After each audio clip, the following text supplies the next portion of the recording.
नमस्कार बंधुगण बंधु माने आजिर एही कार्यक्रम को आपण मानको स्वागत। आजिर एही कार्यक्रमटी मीन राशि व्यक्ति विशेष मानक पई बहुत खास अटे, बहुत गुरुत्वपूर्ण अटे।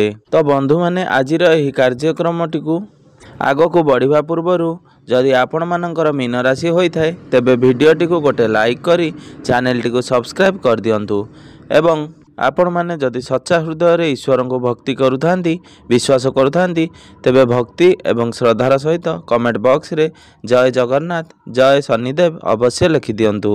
तेबे बंधु माने आपण को राशि रे जो शनि 7.5 चली तार द्वितीय चरण आपण को राशि रे खूब शीघ्र आरंभ हेबा पई जाउअछि। तो बंधु माने आम समस्तंक मनरे शनि दशार नाम शुणिला क्षणी आम मनरे शंका पशि जाई थाए। ताहा शनि 2.5 हेउ किंबा शनि 7.5 हेउ मनरे आमर बहुत प्रकार नेगेटिव चिंताधारा आसी थाए। तेबे बंधु माने आपण माने मन रखिबा उचित जे प्रत्येक व्यक्ति जीवन रे शनि 2.5 हेउ किंबा शनि 7.5 हेउ आसीबा निहाती दरकार। जेपरी आमे खाद्य खाइबा जरूरी अटे सेहीपरि समस्तंकर जीवन रे शनि 7.5 आसीबा निहाती दरकार होई थाए। कारण शनिदेव होउचंदी कर्म फलदाता एवं न्यायर देवता। आमे निजर दैनंदिन जीवन रे जेउ भली कार्य करिथाउ सेही कर्मर आधार रे ही शनिदेव आमको फल प्रदान करिथांती एवं आमे जो कथा भाबुचंदी मृत्यु परे आमे स्वर्ग को जाइथाउ किंबा नरक को जाइथाउ तेबे बंधु माने आपण माने जानिबा निहाती जरूरी स्वर्ग एवं नरक एइठी ही आमे भोग करिथाउ। आमे एई धरा पृष्ठ रे ही स्वर्गर सुख अनुभव करथाउ एवं नरकर जंत्रणा मध्य भोग करिथाउ एवं ताहा मध्य आमर कर्मर आधार रे ही आमे भोग करिथाउ एवं आम मृत्यु बेलू जदि कोनोसी कर्मर फल भोग करिबा अधा रही जाई थाए ता परर जन्म रे आमे सेही कर्म फल भोगी थाउ। तो आपण माने भाबंती जे मो जीवन रे किछि खराब कर्म करि नाही किंतु मु बहुत असुविधार सामना करबा को पडुछि, बहुत असुविधार पडुछि काहेकि। तो बंधु माने एहा निश्चित रूप रे जानंतु जे एहा पूर्व जन्मर कर्मफलरू आपण भोगुचंती एवं ईश्वर जेतेबेले आपणकर परीक्षा नहीं थांती सेतेबेले आपणको अनेक समस्यार सम्मुखीन करने को पड़ी थाए। कारण आपण माने जानिथिबे आमे जेतेबेले चाकरी करबा पई जाई थांती आमको सेमिति रे कई जाचिकिना चाकरी देई न थांती, बहुत कठिन परिश्रम कला परे जाई आमको चाकरीटीए मिली थाए। चाकरी करबा पूर्वरु आमको बहुत इंटरव्यू देबाकू पड़ी थाए, सेही परीक्षा रे कृतकार्य हेले जाई आमको चाकरीटीए मिली थाए। कारण जेकोसी भी जिनस आमे प्राप्ति करबा पई जाऊ आमको नाना बाधा विघ्नर सम्मुखीन दे गति करबा को पड़ी थाए। सेहीपरि भाबरे भगवान आमको किछि भल जिनिस देबा पूर्वरु आमको बहुत प्रकारर परीक्षा कराई थांती एवं बहुत मध्य कष्ट देई थांती जहाकू आमे दुख बोली भाबी थाउ। भगवान मते काहेकि एते दुख देउछंती आपण मने रखिबा उचित जे कोनोसी भी परिस्थिति को डरी न जाई सबु परिस्थिति को आपण सामना करिबा उचित। जहाँकि शनि 7.5 रे शनिदेव आमको जीवनर लक्ष्य विषय रे बुझाई थांती बा शिक्षा देई थांती, आमको भल भाव रे मैच्योर बनाई थांती जहा फल रे आमे भविष्य रे कोटा ठीक कोटा भूल आमे ठीक सठिक डिसीजन नहीं पारिबा एवं जीवन रे उन्नति मध्य करि पारिबा। भाबी नियंतु आपणकर यह परीक्षार समय अटे एवं आपण को परीक्षा रे उत्तीर्ण हेबार अछि। आपण भाबी नियंतु जे भगवान आपण को परीक्षा देउछंती गोटिए भल जीवन प्रदान करिवे बोली। तेबे बंधु माने आपण निजर कर्म को ठीक रखंतु, निज कार्य रे मन लगांतु एवं आपणकर लक्ष्य स्थल रे पहुंचीबा पई आपण आगे चलंतु। आपणकर जीवन रे ढेर सारा खुशी आसीबो, आपणकर समस्त मनस्कामना मध्य पूर्ण हेबो। तेबे बंधु माने दुनिया रे मीन राशि रे जणे व्यक्ति केही नथांती, मीन राशि रो एही दुनिया रे अनेक प्रकार व्यक्ति माने विशेष माने थांती। तेबे बंधु माने सबु मीन राशि रो व्यक्ति मानक विशेष मानक मध्य रे एपरि घटना घटी न थाए। तेबे बंधु माने एहा केवल जन्म राशि एवं चंद्र राशि उपरे ही संपूर्ण रूप रे आधारित अटे। सबु मीन राशि रो लोक मानक मध्य रे एपरि घटना घटी न थाए, समस्त को एका प्रकार फल प्रदान करि न थांती। कारण प्रत्येक मीन राशि व्यक्ति विशेष मानकर जन्म कुंडली शनिकर स्थिति भिन्न भिन्न प्रकार रही थाए। आपण मने रखंतु शनिदेव जेतेबेले निजस्व जन्म कुंडली रे उच्च स्थिति रे थांती एवं स्व राशि रे थांती एवं शनि मजबूत स्थिति रे थांती तो निश्चित भाव रे एही शनि 7.5 मध्य रे शनि आपण को रंकरु राजा मध्य बनाई थांती, आपण को लाइफस्टाइल चेंज हो जाई थाए। ମାତ୍ର ଯଦି ଆପଣଙ୍କର ଜନ୍ମକୁଣ୍ଡଳୀରେ ଶନି ନୀଚ ସ୍ଥିତିରେ ଥାନ୍ତି ବା ଶତ୍ରୁ ରାଶିରେ ବିରାଜମାନ ଥାନ୍ତି, କୌଣସି ବି ଖରାପ ସ୍ଥିତିରେ ଥାନ୍ତି, କମଜୋର ସ୍ଥିତିରେ ଥାନ୍ତି, ତ ନିଶ୍ଚିନ୍ତ ଭାବରେ ଏହି ଶନି 7.5 ମଧ୍ୟରେ ଆପଣଙ୍କୁ ଅନେକ ସାରା ସମସ୍ୟାର ସମ୍ମୁଖୀନ ହେବାକୁ ପଡ଼ିଥାଏ ଏବଂ ଶନି ଆପଣଙ୍କର ପୂର୍ବ ଜନ୍ମର କର୍ମ ଆଧାରରେ ହିଁ ଆପଣଙ୍କର କୁଣ୍ଡଳୀରେ ଅବସ୍ଥାନ କରିଥାନ୍ତି। ତ ଆପଣଙ୍କ କୁଣ୍ଡଳୀରେ ଯଦି ଶନି ଉଚ୍ଚ ସ୍ଥିତିରେ ଅଛନ୍ତି ତ ଆପଣ ଜାଣିଯିବେ ଯେ ପୂର୍ବ ଜନ୍ମରେ ଆପଣ କର୍ମ ଠିକ୍ କରିଥିଲେ ଏବଂ ଶନି ଯଦି ଆପଣଙ୍କ କୁଣ୍ଡଳୀରେ ଖରାପ ସ୍ଥିତିରେ ଥାନ୍ତି ତ ଆପଣ ଜାଣିଯିବେ ଯେ ପୂର୍ବ ଜନ୍ମରେ ଆପଣ କିଛି ଖରାପ କର୍ମ ବା ଭୁଲ କର୍ମ ନିଶ୍ଚିନ୍ତ ରୂପରେ କରିଛନ୍ତି, ଯାହାଫଳରେ ଆପଣଙ୍କ କୁଣ୍ଡଳୀରେ ଶନିଙ୍କର ସ୍ଥିତି ଖରାପ ଅଛି ଏବଂ ତାକୁ ମଧ୍ୟ ଆପଣ ସ୍ୱୀକାର କରିବା ଉଚିତ ଏବଂ ପୁନର୍ବାର ଆପଣ ଭୁଲକୁ କରିବା ଉଚିତ ନୁହେଁ। ତ ବନ୍ଧୁମାନେ, ଆସୁଥିବା ଇଂରାଜୀ ନବବର୍ଷ 2025 ମସିହାରେ 30 ମାର୍ଚ୍ଚ 2025କୁ ଆପଣଙ୍କର ଶନି 7.5ର ଦ୍ୱିତୀୟ ଅଧ୍ୟାୟ ଆରମ୍ଭ ହୋଇଯିବ। ତ ବନ୍ଧୁମାନେ, ଆପଣଙ୍କର ମୀନ ରାଶି ଅଟେ। ଶନି ଆପଣଙ୍କର ଦ୍ୱାଦଶ ଭାବରେ ଅଛନ୍ତି। ଶନି ଆପଣଙ୍କର ଦ୍ୱାଦଶ ଘରକୁ ଆସିଲେ ଯାଇ ଆପଣଙ୍କର ଶନି 7.5 ଆରମ୍ଭ ହୋଇଥାଏ ଏବଂ 30 ମାର୍ଚ୍ଚ 2025କୁ ଶନି ଆପଣଙ୍କର ପ୍ରଥମ ଭାବକୁ ଚଳନ କରିବେ, ଯାହାଫଳରେ ସେହିଦିନ ଠାରୁ ଆପଣଙ୍କର ଶନି 7.5ର ଦ୍ୱିତୀୟ ଚରଣ ଆରମ୍ଭ ହୋଇଯିବ। ଦୀର୍ଘ 30 ବର୍ଷ ପରେ ଶନି ଆପଣଙ୍କର ରାଶିକୁ ଚଳନ କରିବେ। ତ ବନ୍ଧୁମାନେ, ଆପଣମାନେ ଧ୍ୟାନ ରଖିବେ, ଶନି ଯେତେବେଳେ ଆପଣଙ୍କ ରାଶିକୁ ଚଳନ କରିବେ, ଆପଣଙ୍କର ପ୍ରଥମ ଭାବକୁ ଚଳନ କରିବେ, ଆପଣ ଅଧିକ ଗଭୀର ଚିନ୍ତାରେ ସବୁବେଳେ ରହିବେ। ଅଯଥା କଥାରେ ନେଇ ଆପଣ ଅଧିକ ଟେନସନ୍ ରହିବେ। ଆପଣ ଅଧିକ ଚିନ୍ତାଗ୍ରସ୍ତ ହେବେ। ଆପଣ ଛୋଟ ଛୋଟ କଥାକୁ ନେଇ ବହୁତ ଡିପ୍ରେସନ୍ ହେବେ ଏବଂ ଯେଉଁଠାରେ ଆପଣଙ୍କୁ ସଠିକ୍ ଡିସିସନ୍ ନେବା କଥା ସେଠାରେ ସଠିକ୍ ଡିସିସନ୍ ନେଇପାରିବେ ନାହିଁ, କାରଣ ଆପଣଙ୍କର ପ୍ରଥମ ଭାବଟି ହୋଇଥାଏ ଚନ୍ଦ୍ରମା। ଚନ୍ଦ୍ରମା ହେଉଛନ୍ତି ଆମ ମନର କାରକ ଗ୍ରହ। ଯେତେବେଳେ ଚନ୍ଦ୍ରମାଙ୍କ ସହିତ ଶନି ବିରାଜମାନ କରିଥାନ୍ତି ତ ଆପଣଙ୍କ ମଧ୍ୟରେ ଏହିସବୁ ଛୋଟ ମୋଟ ସମସ୍ୟା ଦେଖା ଦେଇଥାଏ। ଆପଣଙ୍କ ସହିତ ଏହିସବୁ ନିଶ୍ଚିନ୍ତ ଭାବରେ ଘଟିବ। ଏସବୁ କଥାକୁ ନେଇ ଆପଣ ଅଧିକ ଚିନ୍ତା କରନ୍ତୁ ନାହିଁ। ଆପଣ ଯେତେ ପାରିବେ ସେତେ ରିଲାକ୍ସ ରହିବା ପାଇଁ ଚିନ୍ତା କରନ୍ତୁ, କାରଣ ରିଲାକ୍ସ ରହିଲେ ଯାଇ ଆପଣ ନିଜର ଲକ୍ଷ୍ୟସ୍ଥଳରେ ପହଞ୍ଚି ପାରିବେ।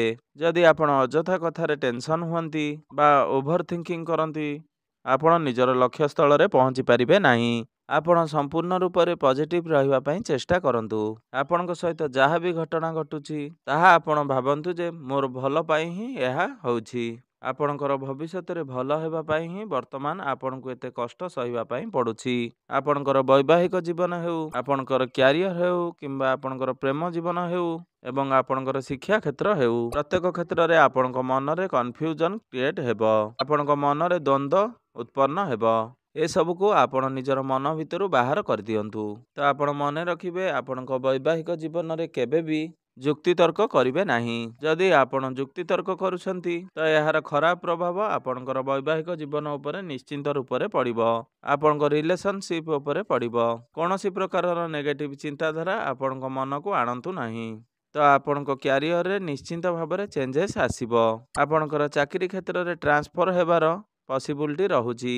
ଯେଉଁ ବ୍ୟକ୍ତିବିଶେଷ ମାନଙ୍କର ଚାକିରି ନଥିଲା କିମ୍ବା ଆପଣ ଚାକିରିର ସନ୍ଧାନରେ ଥିଲେ ତ ଆପଣଙ୍କୁ ନୂତନ ଚାକିରି ମିଳିବାର ସୁଯୋଗ ବନୁଅଛି ଏବଂ ଯେଉଁମାନେ ଅନମ୍ୟାରେଡ୍ ଅଛନ୍ତି ସେମାନେ ବିବାହ ଯୋଗ୍ୟ ହୋଇଯାଇଛନ୍ତି କିମ୍ବା ତାଙ୍କର ବିବାହ ସ୍ଥିର ହୋଇପାରୁନାହିଁ ତ ଆପଣଙ୍କର ବିବାହ ଯୋଗ୍ୟ ମଧ୍ୟ ଖୋଲିଯିବାର ସମ୍ଭାବନା ରହୁଛି।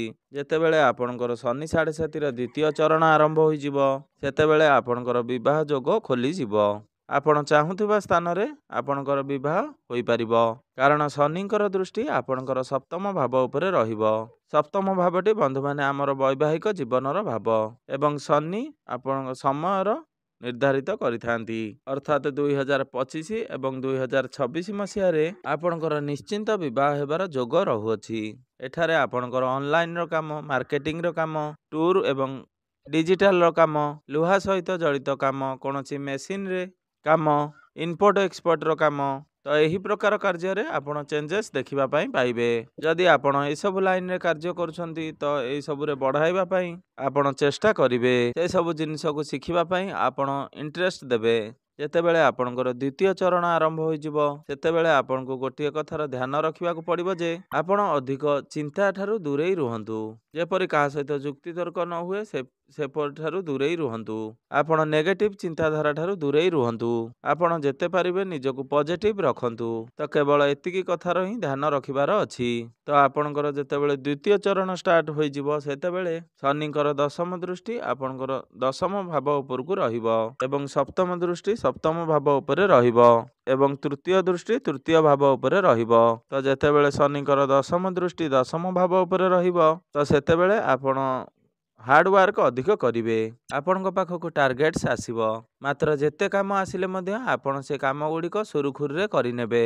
ଆପଣ ଆଗକୁ ବଢ଼ିବା ପାଇଁ ପ୍ରୟାସ କରିବେ। ଆପଣଙ୍କର କାର୍ଯ୍ୟ କରିବାର ଶୈଳୀ ଦ୍ୱାରା ଆପଣଙ୍କର ସାମ୍ନାବାଲା ଆପଣଙ୍କ ଉପରେ ପ୍ରସନ୍ନ ହେବେ। ମାନେ ଆପଣଙ୍କର କାର୍ଯ୍ୟ କ୍ଷେତ୍ରରେ ଆପଣ ପ୍ରଶଂସିତ ହେବେ। ମାତ୍ର ଆପଣଙ୍କର ଅଗ୍ରସର ଧୀରେ ଧୀରେ ହେବ। ଏପରି ନୁହେଁ ଯେ ଆପଣ ଶୀଘ୍ର ଆଗକୁ ପଳାଇବେ। ଆପଣ ପରିଶ୍ରମ ଦ୍ୱାରା ଧୀରେ ଧୀରେ ଆଗକୁ ଯିବେ। ଶନି ହେଉଛନ୍ତି ଧୀରତାର କାରକ ଗ୍ରହ, କର୍ମଫଳଦାତା ଏବଂ ନ୍ୟାୟର ଦେବତା। ତ ଶନି ଆପଣଙ୍କୁ ପରିଶ୍ରମ କରାଇବେ କିନ୍ତୁ ଫଳ ଧୀରେ ଧୀରେ ଦେବେ। ତ ବନ୍ଧୁମାନେ ଶନି 7.5ର 3ଟି ଚରଣ ରହିଥାଏ। ପ୍ରତ୍ୟେକଟି ଚରଣ 2.5 ବର୍ଷ ଲେଖାଏଁ ହୋଇଥାଏ। ତେବେ ବନ୍ଧୁମାନେ ସବୁଠାରୁ ଅଧିକ ଗୁରୁତ୍ୱପୂର୍ଣ୍ଣ ହୋଇଥାଏ ଦ୍ୱିତୀୟ ଚରଣଟି। ଦ୍ୱିତୀୟ ଚରଣରେ ଶନି ଆପଣଙ୍କୁ ଅଧିକ ଫଳ ପ୍ରଦାନ କରିଥାନ୍ତି। ତାହା ନେଗେଟିଭ୍ ହେଉ କିମ୍ବା ପଜିଟିଭ୍ ହେଉ। ଆପଣ କେବେ ବି ଏହି ସମୟରେ ତରବରିଆ ହୋଇ କୌଣସି ଡିସିସନ୍ ନିଅନ୍ତୁ ନାହିଁ କିମ୍ବା କୌଣସି ଭୁଲ କାର୍ଯ୍ୟ କରିବାର ନାହିଁ। ତାହା ଆପଣଙ୍କର ବୈବାହିକ ଜୀବନରେ ହେଉ କିମ୍ବା ପ୍ରେମ ଜୀବନରେ ହେଉ, ଆପଣଙ୍କର କାର୍ଯ୍ୟ କ୍ଷେତ୍ରରେ ହେଉ କିମ୍ବା ଆପଣଙ୍କର ଶିକ୍ଷା କ୍ଷେତ୍ରରେ ହେଉ, କୌଣସି ବି କ୍ଷେତ୍ରରେ ଆପଣ ତରବର ହୋଇ କୌଣସି ଡିସିସନ୍ ନିଅନ୍ତୁ ନାହିଁ ଏବଂ ନିଜର କ୍ରୋଧ ଉପରେ ଟିକେ କଣ୍ଟ୍ରୋଲ ରଖିବାର ଅଛି। କାରଣ ଶନି ଆପଣଙ୍କର ପ୍ରଥମ ଭାବକୁ ଆସିଲେ ଆପଣଙ୍କ ଭିତରେ ଟିକେ ଜିଦ୍ଦି ସ୍ୱଭାବ ଦେଖାଇବେ। ଛୋଟ ମୋଟ କଥାରେ ଆପଣ ଜିଦ୍ କରି ବସିବେ ଏବଂ ଏହା ଦ୍ୱାରା କ୍ରୋଧ ମଧ୍ୟ ଆପଣଙ୍କର ବଢ଼ିପାରେ। ତ ଏହିସବୁ କଥା ପ୍ରତି ଆପଣ ଟିକେ ବିଶେଷ ଧ୍ୟାନ ରଖିବା ଉଚିତ। ତ ଶନିଙ୍କର ଦୃଷ୍ଟି ଆପଣଙ୍କର ଯେତେବେଳେ ଦଶମ ଭାବ ଉପରେ ରହିବ ତ ଆପଣ ନୂଆ ନୂଆ ଜିନିଷ ଶିଖିବା ପାଇଁ ଲାଗିବେ। ଆପଣ ବହୁତ କିଛି ଜିନିଷ ଜାଣିବା ପାଇଁ ପାଇବେ, ଯାହା ଫଳରେ ହିଁ ଆପଣ ମ୍ୟାଚୁର ହୋଇପାରିବେ। ନୂଆ ନୂଆ ରେସ୍ପନ୍ସିବିଲିଟି ଆପଣଙ୍କ ଭିତରକୁ ଆସିବ। ଏହା ଦ୍ୱାରା ଆପଣଙ୍କର ରେସ୍ପନ୍ସିବିଲିଟି ବଢ଼ିବ। ଏହା ଆପଣଙ୍କର କାର୍ଯ୍ୟକ୍ଷେତ୍ର ହେଉ କିମ୍ବା ପରିବାରକୁ ନେଇକି ହେଉ, ଆପଣଙ୍କ ଉପରକୁ ବହୁତ ରେସ୍ପନ୍ସିବିଲିଟି ଆସିବ। ତ ବନ୍ଧୁମାନେ ଆପଣ ରେସ୍ପନ୍ସିବିଲିଟିକି ଆଦୌ ଡରି ଯାଆନ୍ତୁ ନାହିଁ। କୌଣସି ଭଲ ଜିନିଷ ପ୍ରାପ୍ତି କରିବା ପୂର୍ବରୁ ଆପଣଙ୍କୁ ଟିକେ ଖରାପ ସମୟର ଦେଇ ଗତି କରି ତ ବର୍ତ୍ତମାନ ଆପଣଙ୍କୁ ରେସ୍ପନ୍ସିବିଲିଟି ମିଳୁଛି ଅର୍ଥ ଆପଣଙ୍କ ପାଇଁ ଏକ ଭଲ ଭବିଷ୍ୟତ ରହିଛି। ଆପଣ ଯଦି ସେଇ ରେସ୍ପନ୍ସିବିଲିଟିକୁ ଭଲ ଭାବରେ ପାଳନ କରନ୍ତି ତ ନିଶ୍ଚିନ୍ତ ଭାବରେ ଆପଣଙ୍କୁ ସଫଳତା ପ୍ରାପ୍ତି ହେବ ଏବଂ ଭବିଷ୍ୟତରେ ଆପଣଙ୍କୁ ଏକ ଆରାମଦାୟକ ଜୀବନ ଅପେକ୍ଷା କରି ରହିଛି। ତ ଯାହା ବି ଆପଣଙ୍କ ଜୀବନରେ ଆସୁଛି ତାହାକୁ ଆପଣ ରିସିଭ୍ କରି ଚାଲନ୍ତୁ। ଭଗବାନଙ୍କର ଇଚ୍ଛା ମାନେ ସେସବୁକୁ ଆପଣ ସ୍ୱୀକାର କରନ୍ତୁ, କାରଣ ତାହା ହିଁ ପ୍ରକୃତରେ ଭଗବାନଙ୍କର ଇଚ୍ଛା ଅଟେ। ଏହି ସମୟରେ ଆପଣ ଯଦି ପାର୍ଟନରସିପ୍ରେ କୌଣସି କାର୍ଯ୍ୟ କରୁଛନ୍ତି ତେବେ ଆପଣ ପାର୍ଟନରକୁ କେବେ ବି ବିଶ୍ୱାସ କରନ୍ତୁ ନାହିଁ। ଯଦି ଆପଣ ପାର୍ଟନରସିପ୍ରେ କୌଣସି ବିଜନେସ୍ ଷ୍ଟାର୍ଟ କରିବା ପାଇଁ ଚାହୁଁଛନ୍ତି ତ ବହୁତ ଭାବିଚିନ୍ତି ଆପଣ ସେ କାର୍ଯ୍ୟକୁ କରନ୍ତୁ। ତେବେ ବନ୍ଧୁମାନେ ଏହି ସମୟ ଭିତରେ ଯେଉଁ ଆସୁଥିବା ଆପଣଙ୍କର ଅଶୁଭତ୍ୱ ଗୁଡ଼ିକ ଖଣ୍ଡନ କରିବା ପାଇଁ କିଛି ମାତ୍ରାରେ ଶୁଭ ଫଳ ପ୍ରାପ୍ତି କରିବା ପାଇଁ ଆପଣ ପ୍ରତ୍ୟେକ ଦିନ ଶନିଙ୍କର ବୀଜ ମନ୍ତ୍ରର ଜପ ନିଶ୍ଚୟ କରନ୍ତୁ। ଯେପର୍ଯ୍ୟନ୍ତ ଆପଣଙ୍କର ଶନି 7.5 ସମାପ୍ତ ନ ହୋଇଛି ସେ ପର୍ଯ୍ୟନ୍ତ ଆପଣ ଶନିଙ୍କର ବୀଜ ମନ୍ତ୍ରର ଜପ 108 ଥର ନିଶ୍ଚୟ କରନ୍ତୁ। ଆପଣଙ୍କୁ ଶୁଭ ଫଳ ପ୍ରାପ୍ତି ହେବ। ପ୍ରତ୍ୟେକ ଦିନ ଆପଣ ନିଶ୍ଚିନ୍ତ ଭାବରେ ହନୁମାନ ଚାଳିଶାର ପାଠ ଅବଶ୍ୟ କରନ୍ତୁ। ଏହା ଆପଣଙ୍କ ପାଇଁ ଜରୁରୀ ଅଟେ ଏବଂ ପ୍ରତ୍ୟେକ ଦିନ ଉଦିତ ସୂର୍ଯ୍ୟଙ୍କୁ ତମ୍ବା ପାତ୍ରରେ ଜଳାର୍ଘ୍ୟ ଅର୍ପଣ କରନ୍ତୁ ଏବଂ ପ୍ରତ୍ୟେକ ଦିନ ସନ୍ଧ୍ୟାବେଳେ ଚନ୍ଦ୍ରମାଙ୍କର ବୀଜ ମନ୍ତ୍ର 108 ଥର ଜପ କରନ୍ତୁ। ଆପଣଙ୍କୁ ଶୁଭ ଫଳ ପ୍ରାପ୍ତି ହେବ। ତେବେ ବନ୍ଧୁମାନେ ଆପଣଙ୍କର ଜୀବନ ମଙ୍ଗଳମୟ ହେଉ, ଏହା ହିଁ ଈଶ୍ୱରଙ୍କ ନିକଟରେ ମୋର ଏତିକି ପ୍ରାର୍ଥନା। ଧନ୍ୟବାଦ।